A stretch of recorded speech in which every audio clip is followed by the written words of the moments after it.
Assalamualaikum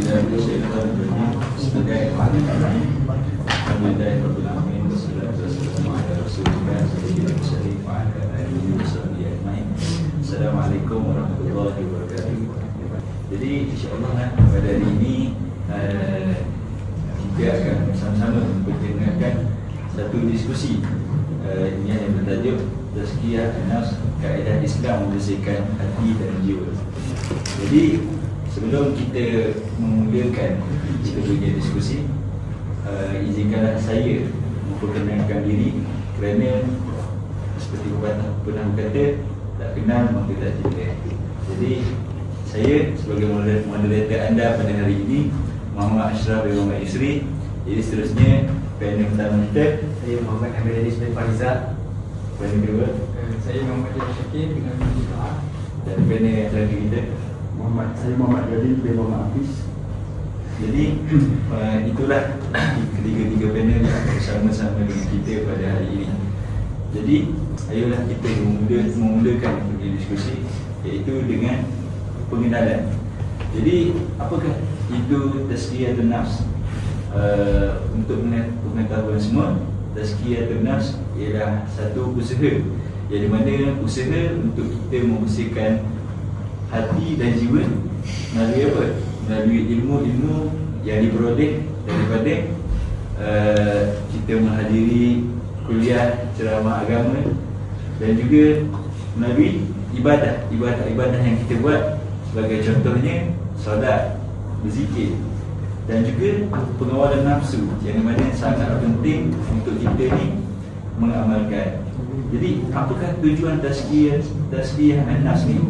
Tujuannya adalah bagi menjauhkan sifat-sifat buruk atau sifat-sifat negatif, serta membina akhlak yang mulia, agar seseorang umat Islam itu sendiri lebih dekat dengan penciptanya, iaitu Allah SWT, dan mencapai ketenangan dalam hidup mereka.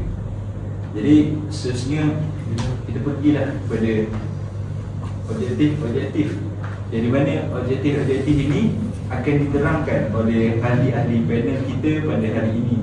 Dan ini adalah 3 objektif yang akan kita perdengarkan pada hari ini, iaitu yang pertama sekali, penyucian hati melalui ilmu dan ibadah. Yang kedua, muhasabah diri dan kesedaran nafsu. Dan yang terakhir, amal sosial dan berakhlak mulia. Jadi bagi meneruskan lagi, saya menyerahkan kepada panel tamu kita, saudara Syakir, bagi menerangkan objektif pertama.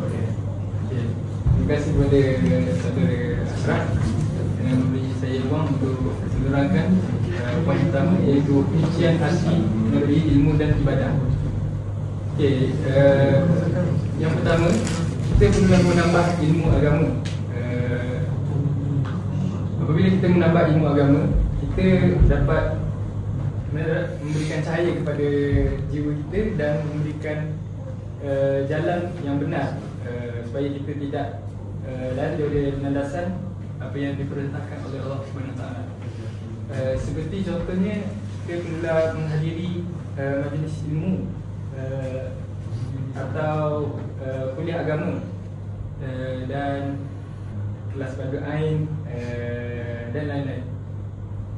Seterusnya, melaksanakan ibadah secara konsisten. Apabila kita melakukan amalan secara berterusan, kita dapat menyucikan jiwa kita dan mendekatkan diri dan dapat mendekatkan diri kita kepada Allah SWT. Seperti contohnya, menjaga solat 5 waktu, berzikir, membaca Al-Quran setiap hari, kurang-kurangnya 10 surat, puasa dan lain-lain. Seterusnya, mengamalkan ilmu dalam kehidupan seharian. Contohnya, kita tempat kerja, kita perlulah menjalankan amanah kita sebagai pekerja. Selain itu, menjaga adab ketika bercakap jaga adab ketika bercakap dengan orang tua. Dan sekali perlulah saling tolong-menolong. Satu hadis Rasulullah SAW bersabda, siapa yang Allah kehendaki kebaikan baginya, maka dia akan memberinya kefahaman dalam agama. Riwayat Al-Bukhari dan Muslim. Hadis ini menerangkan bahawa kefahaman dalam agama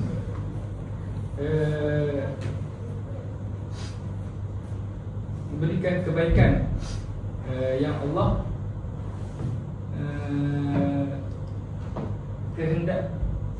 kehendaki kepada seorang hamba-Nya. Seterusnya, kefahaman dalam agama bukan sahaja dari segi aspek ilmu, tapi dari segi ilmu, kesedaran dan hidayah.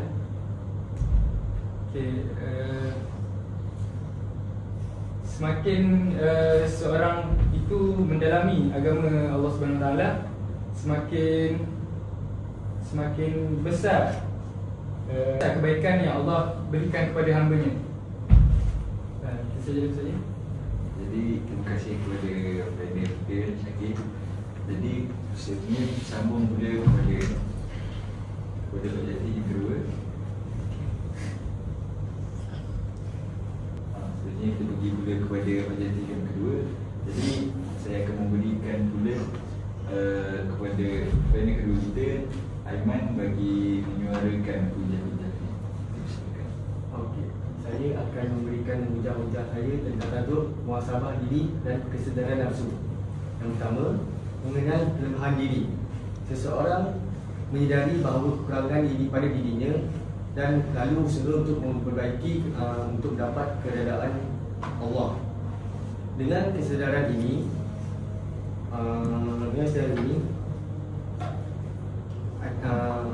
hati kita ataupun akhlak, perangai maupun ibadah akan menjadi baik dan dirahmati Allah. Yang kedua, mengawal nafsu dan emosi. Mengawal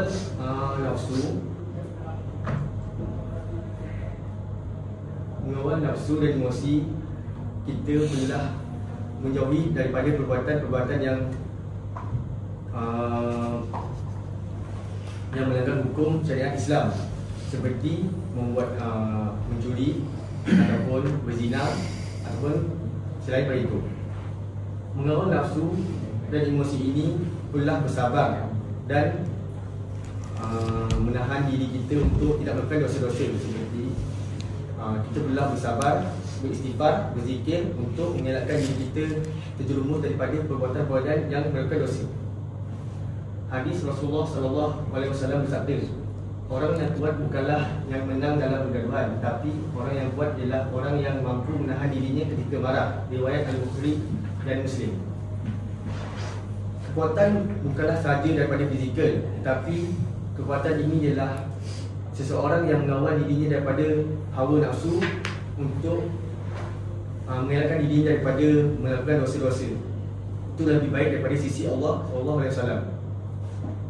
Dan itu saja hujah saya pada ini. Saya serahkan kepada moderator kita. Terima kasih kepada panel kedua kita, Aiman, bagi atas hujah-hujahnya. Jadi seterusnya saya pergi pula kepada objektif kita yang ketiga, yang di mana objektif yang ketiga akan dibicarakan oleh saudara panel kita yang ketiga, Haji Diautin. Saya akan menerangkan tentang tugas saya, iaitu amal sosial dan akhlak mulia. Okay, baik. Yang pertama, mengamalkan sifat mulia dalam kehidupan seharian. Berdiri kat sini, kita bolehlah melakukan perkara-perkara yang mulia dalam kehidupan seharian supaya dapat bantu diri daripada membuat perkara-perkara keji dan perkara-perkara yang bertentangan dengan sifat mulia. Seterusnya, menyumbang kepada kebaikan sosial. Memang pada kebaikan sosial ini seperti contohnya kita melakukan kebaikan dengan memberi ilmu pengetahuan yang sedaria kepada rakan-rakan sekuasi kita, supaya kita sentiasa kita ingat apa yang kita kongsi itu. Selain itu, menyumbang kepada kebaikan sosial juga boleh diperlihatkan sebagai contoh. Kita meninggalkan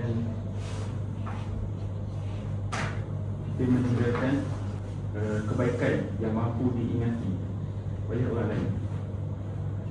Hadis Rasulullah SAW bersabda, sebaik-baik manusia ialah yang bermanfaat kepada manusia lain.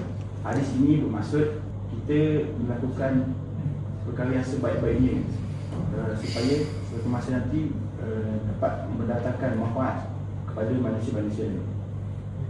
Okey, baik. Jadi terima kasih kepada penonton kita.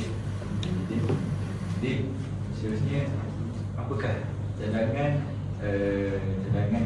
yang akan diberikan bagi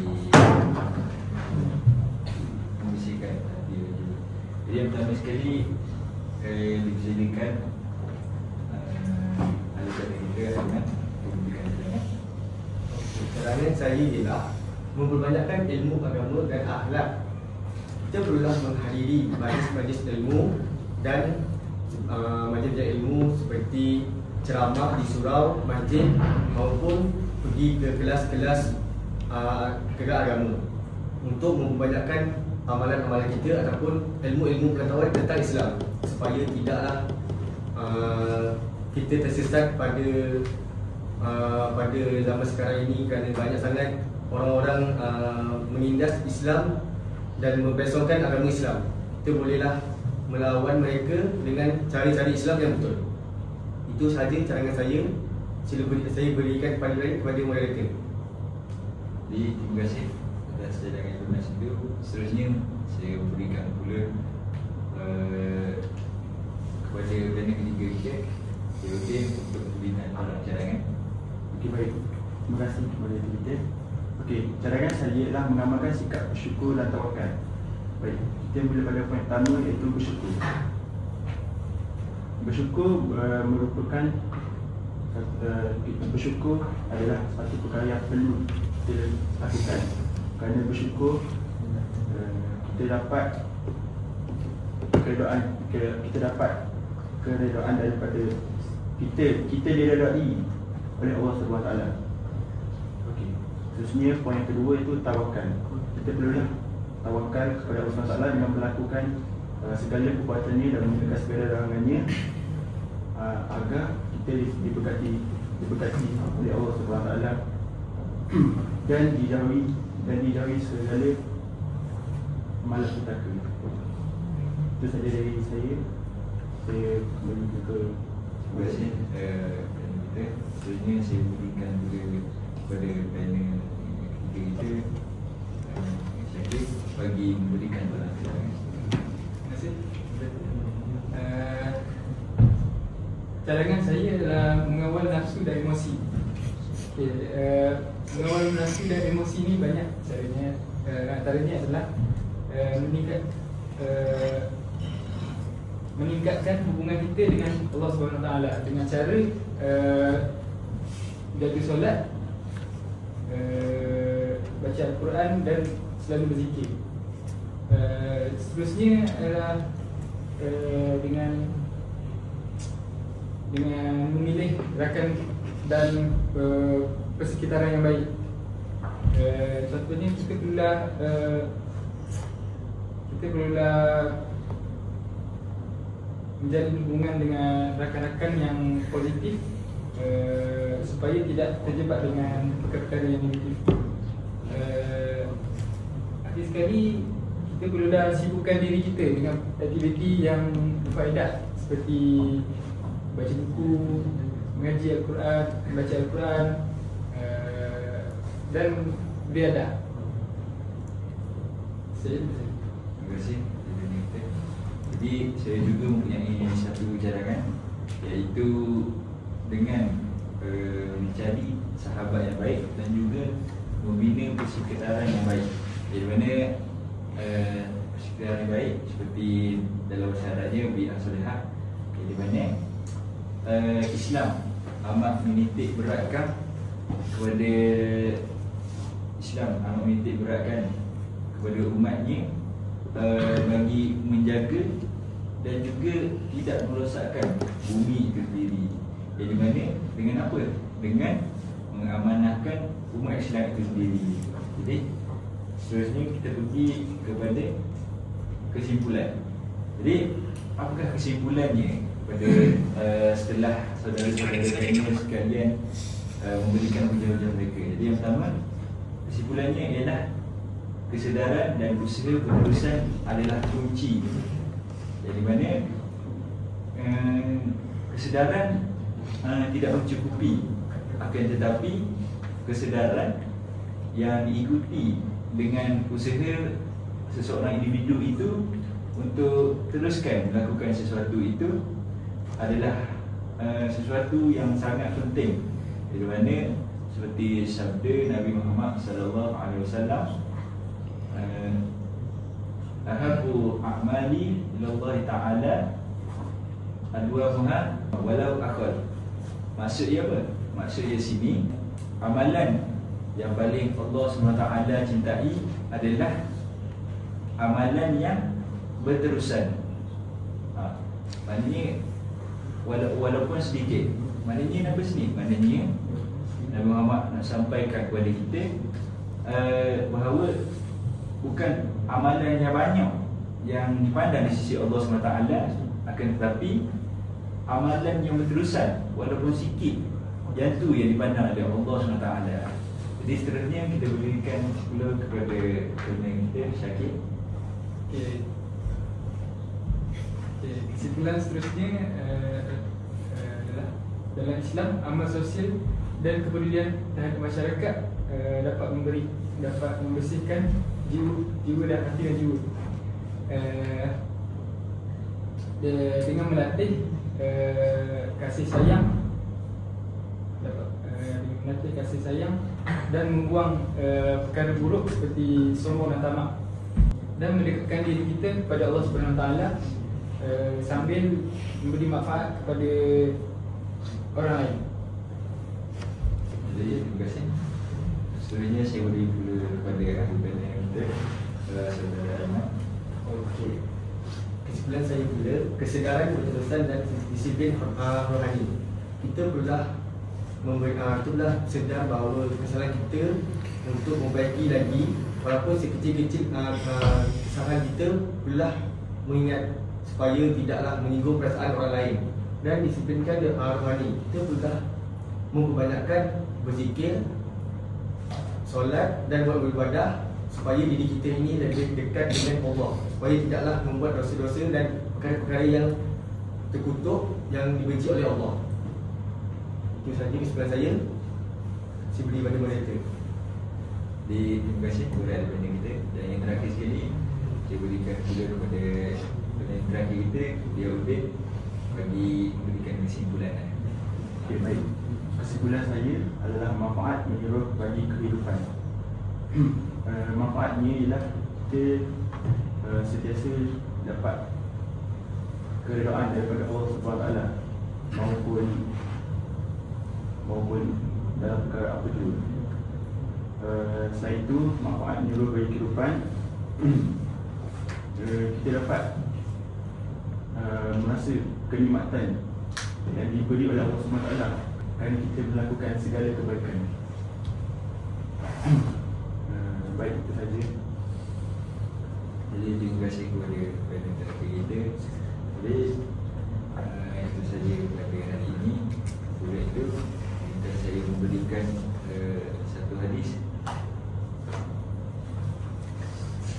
Orang yang cerdik atau yang berakal adalah orang yang mempersiapkan dirinya dan melakukan amal untuk apa? Untuk mempersiapkan dirinya untuk hari selepas kematian. Itu saja dari kami. Assalamualaikum. Terima kasih. kasih.